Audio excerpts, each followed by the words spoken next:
Hello, and welcome to People of the Pod, brought to you by American Jewish Committee. Each week, we take you beyond the headlines to help you understand what they all mean for America, Israel, and the Jewish people. I'm your host, Manya Brashear-Pashman.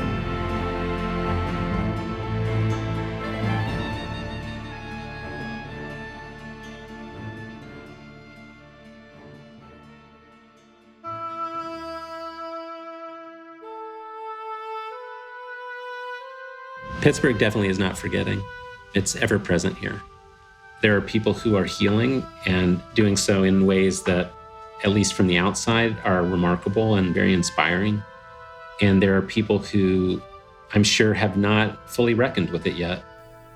It's all too easy to walk away from what's ugly. And we have to remember, we can't walk away.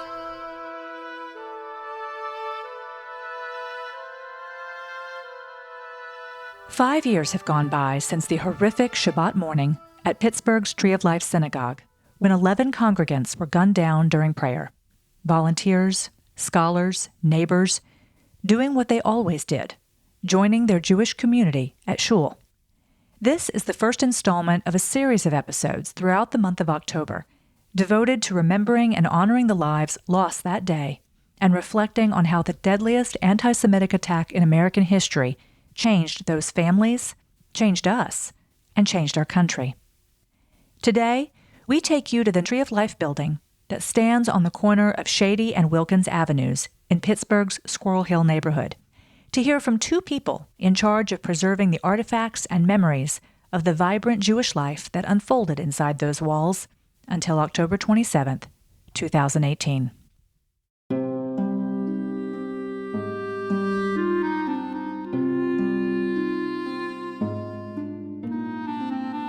In early September, our producer Atara Lakritz and I visited the Tree of Life Synagogue in Pittsburgh's Squirrel Hill neighborhood.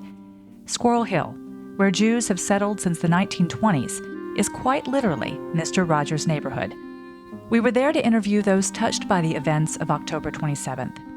But it didn't take us long to figure out that everyone there had been affected in some way. All along Murray Avenue, in 61C Cafe, at Pinsker's Judaica shop, at the Giant Eagle supermarket, when we told people why we were there, they all had a story, an acquaintance, a connection. Later, walking through the glass doors of the synagogue felt like we were stepping through a portal, traveling back 5 years, when life stopped and the reality of the hatred and terror that unfolded there began to haunt every step. Atara and I were invited to accompany a final group tour of the building before it closed in order for preparations to begin for the building's demolition. The tour was painful, but we felt it necessary to share with our listeners. As we left the lobby, we were told to take the stairs to the left. The stairs to the right were off limits. Someone had been shot there. We were led to a small, dark storage room where chairs had been stacked for guests.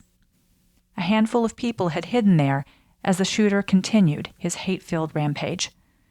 But one man walked out too soon, thinking it was safe.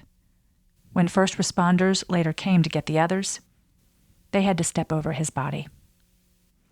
In the kitchen, there were still marks on the wall where the bullets ricocheted when he shot two women hiding underneath a metal cabinet.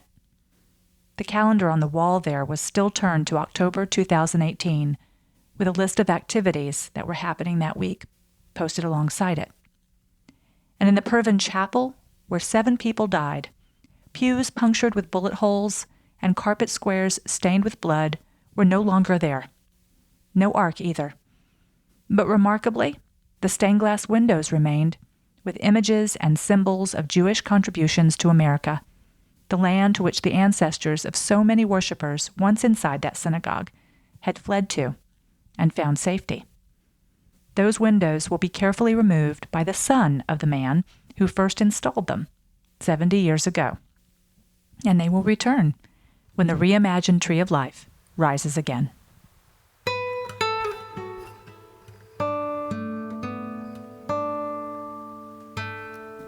The tragedy is a Pittsburgh experience, but it's also every Jew's experience. It shattered for so many of us our sense of security in America. This is our safe haven. This is where we came to. Carole Zawatsky is the inaugural CEO of the Reimagined Tree of Life. Since November 2022, she has overseen the development of a new complex on the hallowed ground, an education center dedicated to ending antisemitism, including a new home for the Holocaust Center of Pittsburgh, a memorial to the lives lost that Shabbat morning, a dedicated synagogue space where the Tree of Life congregation can return. What can we build to enrich Jewish life, to remember this tragedy, and to show the world that we as Jews should not be known only by our killers and our haters. We should be known by our joy, our celebrations, our rituals, our resilience. The founding director of the Maltz Museum in Northeast Ohio, Carole has spent the last 30 years developing programs and education around the Holocaust and genocide, and overseeing projects that explore Jewish heritage from a national perspective and through a local lens. She led our tour. On October 27, 2018, the congregations of Tree of Life, New Light, and Dor Hadash, which all met in separate areas of the large multi-story building, had just ushered in the new Hebrew year of 5779. Young students at the Hebrew school had written their own personal 10 commandments that the teachers had hung on the walls of an upstairs classroom. Don't egg your neighbor's house, respect your parents. Every one of them said, thou shalt not murder, thou shalt not kill. And those 10 commandments that they wrote in their little student handwriting were thumbtacked up on the wall in the very classroom where the gunman was apprehended. Before the rebuilding of Tree of Life begins, Carole's number one priority has been preserving the artifacts and remnants that bear witness to what happened. Artifacts include the Ark, damaged by bullets, the Torah scrolls, which were remarkably unscathed but for the handles, the list of whose yahrzeits fell on that day, still on the podium, and of course, the children's artwork and the wall behind it. In the work happening here and in my role as the CEO, I constantly ask, am I doing it right? Am I doing enough? And preserving the evidentiary material was incredibly important to me, that we have the physical evidence to bear witness. And as that drywall in the classroom in which the gunman, the murderer, was apprehended, was coming down, I found myself asking, have I saved enough? Will this story be preserved forever? Have we done everything we can?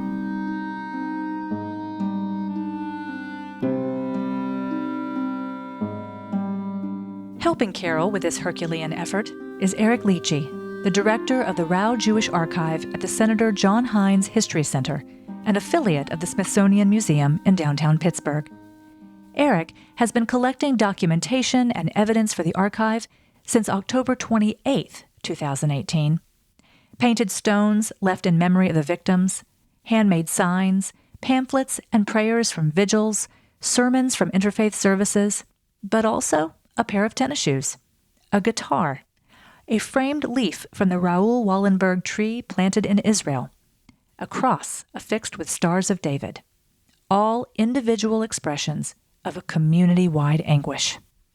Even before I entered the building, we knew that there were going to be pieces of the building that had historic value. Since late 2018, I've been in the building numerous times, dozens of times doing work there. And it sort of culminated in this opportunity in early June where we were allowed to go in and identify pieces of the building that became historic that day and figure out how to get them out. This is no simple job for anyone involved, no less for Eric, who is accustomed to handling archival materials from generations past, not the present. It's hard for me to disentangle the work of pulling these things out of the building with the knowledge that these families that I've come to know and love, that this is sort of directly related to their loved ones passing. Pittsburgh definitely is not forgetting. It's ever present here. There are people who are healing and doing so in ways that, at least from the outside, are remarkable and very inspiring. And there are people who I'm sure have not fully reckoned with it yet. And the stories that we're used to telling at the archive, they move much slower. You know, when you get records from 75 or 100 years ago, that's in motion too, but it's moving very slowly. And you can kind of sit there and watch it and understand it and get some sense of what it might mean. But when you're living through something, it's changing constantly all around you. And it's responding to things in the world, and it's responding to people's internal resilience and their ability to grow. When I look out at the community, I see a lot of different stories where people are at a lot of different places. And it's going to be different on a month like this where we're saying Yizkor, and it's going to be different in the early stages of the trial versus the late stages of the trial. And it's assimilated into our lives now. It's a part of our lives. In 2019, Eric and journalist Beth Kiseleff assembled an anthology of raw reflections by local writers about the Tree of Life massacre. It included only one essay by someone inside the building that day, Beth's husband, Rabbi Jonathan Perlman of New Light. Eric also contributed his own essay. He wrote, "I have no special insight into why this attack happened or why it happened here. I don't know what would have prevented it from happening here or what would prevent it from happening again somewhere else. I don't understand the depth of my sorrow or the vast sorrow of others." I asked him if 4 years later, he would still write those words. I feel the same way. You know, there's a second half to that paragraph, which is that I do have the materials and I can describe those. And, you know, the premise of an archive is that at some point we'll all be gone. And when we're all gone, our things are what speak for us. And at the moment, there's a lot of witnesses here, emotional witnesses, who can testify to what this means. But there's going to come a time where they won't be there. And our job, I say our, I mean everybody's, our job in the present is to document our experience so that when we're not here anymore, people in the future have the opportunity to have access to the intensity of the feelings that we had. That ultimately is how you prevent complacency. And so I don't claim I don't understand anything in the present, but I do understand the records. And I hope that we're being a good steward and custodian of them so that in the future, people have the opportunity to have access to real human feeling. And so that they can really understand what this experience was like for people who were alive today.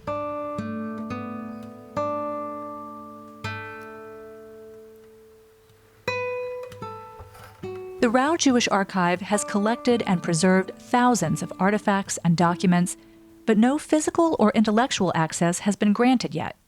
Cautious care has been taken to make sure families and survivors are ready and know what's involved in making the materials available to the public. Once that happens, a trove of electronic materials will be uploaded to the newly launched October 27th archive, which will become the public face of the collection. The electronic catalog will help individuals, schools, and institutions, such as Tree of Life, to tell the story they're trying to tell. We're the only generation to bear witness to this. The next generation will not bear witness. Their children will not bear witness.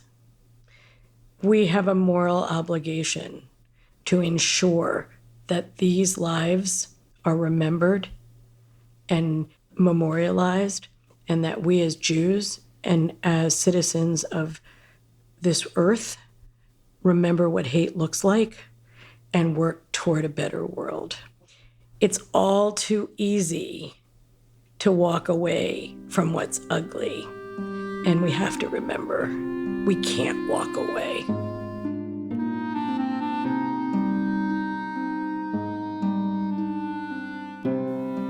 The Tree of Life building is now a shell of what it once was.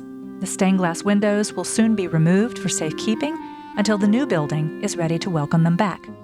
As the demolition crews arrive to remove what's left, Carole's focus has shifted.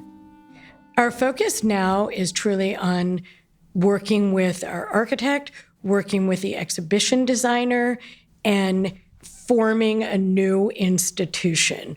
This is an incredibly special moment for us as we come together and continue to crystallize our mission, our vision, and form this new institution that will be a significant part of the Pittsburgh community along with the national community. The architect for the project, Daniel Libeskind, a son of Holocaust survivors who is renowned for his redesign of the New World Trade Center site, has described the spiritual center of the Tree of Life as a path of light, which connects and organizes the public, educational, and celebratory spaces. We can never, as Jews, allow ourselves to be defined by our killers. And I'm delighted to be working with Daniel as our architect and his concept of bringing light into the darkness. Vayehi or, let there be light. We have to bring light back to the corner of Shady and Wilkins. And side by side with tragedy, as we have done throughout all of Jewish history, is also celebration. To have baby namings and b'nai mitzvot, to celebrate Shabbat and celebrate holidays side by side, that this is the most Jewish thing we can do. When the temples were destroyed in Jerusalem, what did we do? We recreate. And that is the strength and resilience of the Jewish people. Carole also continues to build a multi-faith donor base comprised of foundations and individuals from Pittsburgh and across the country to raise the $75 million needed to make the reimagination a reality, ideally by 2025. The reasons why donors give vary, but in most cases, they're deeply personal. The events of 1027 are personal for everyone. For those people who tell us, I heard the gunshots from my kitchen. I was with my children.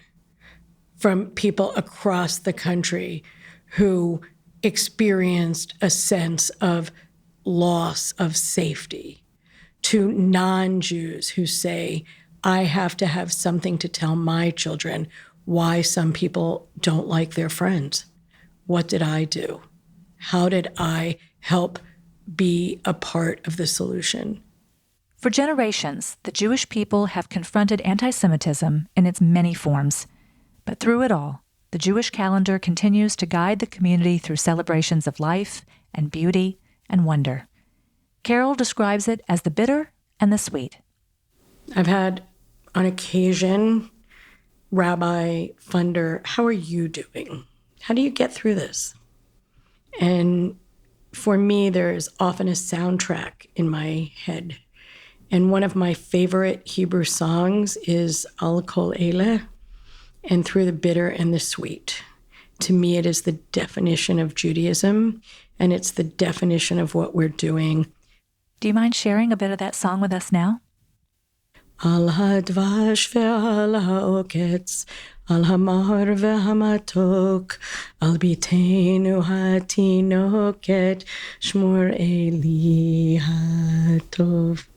Al kol eleh, al kol eleh.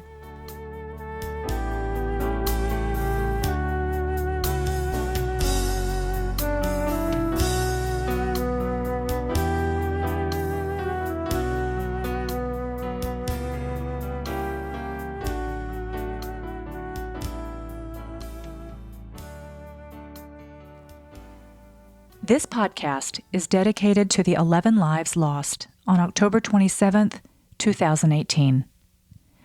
Joyce Feinberg, Richard Gottfried, Rose Mallinger, Jerry Rabinovitz, Cecil Rosenthal, David Rosenthal, Bernice Simon, Sylvan Simon, Daniel Stein, Melvin Wax, Irving Younger.